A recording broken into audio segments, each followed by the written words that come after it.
Today I'm going to be talking about Chapter 13 in our leadership book, which talks about leadership and crisis.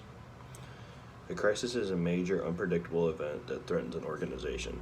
Commonly, types of crisis include economic, informational, physical, human resources, reputational, psychopathic acts, and natural disasters. Regardless of type, the crisis passes through the same series of stages. A precise stage is a period of normalcy when a group should be alert to warning signs that signal the crisis is developing. The crisis event stage begins when trouble breaks out and ends when immediate danger is over.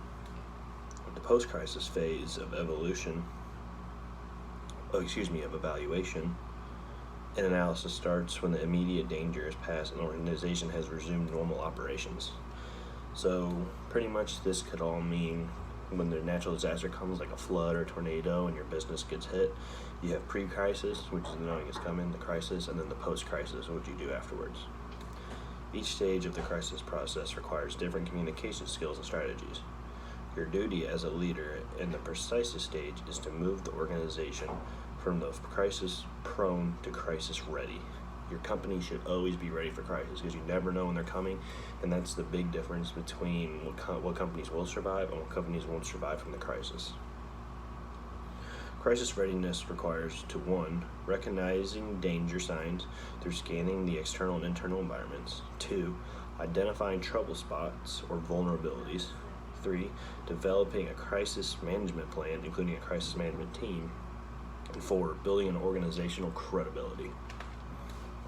During the crisis event, you will need to initiate action by convincing the organization that a crisis exists. By implementing the crisis management plan and by mobilizing the crisis management team, coordinate such activities as redeploying resources and group members, instituting new systems and safeguards containing the damage, and working with outside agencies. Act as a spokesperson during this crisis, appearing before the media and providing information to protect victims. Effective spokespeople respond quickly and forcefully by getting to the scene and crisis whenever possible, cooperating with media outlets and expressing honesty and compassion. In the midst of emergency, engage in vigilant decision-making. Resist the temptation to reach decisions quickly and seek out new information instead, reevaluating your choices based on what you discover. In addition, connect with the organization's ethical foundation, encouraging followers to use shared vision and values as operating principles during the crisis.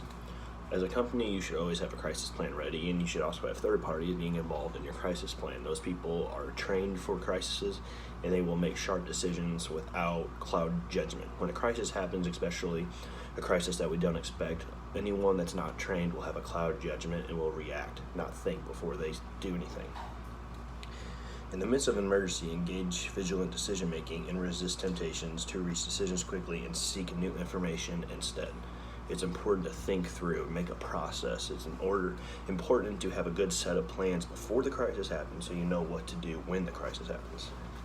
After an immediate threat is passed, help your organization restore its reputation, learn from the experience, and promote healing. Commonly used image restoration strategies include 1. Denial, which is denying or shifting responsibility. 2. Invading, which is lessening the degree of responsibility for what happened. 3.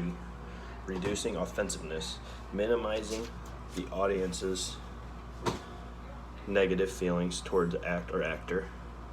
4.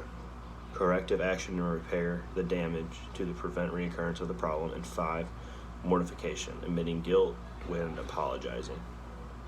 When at fault, acknowledge the fact right away and outline plans for correcting an immediate problem from preventing reoccurrence in the future.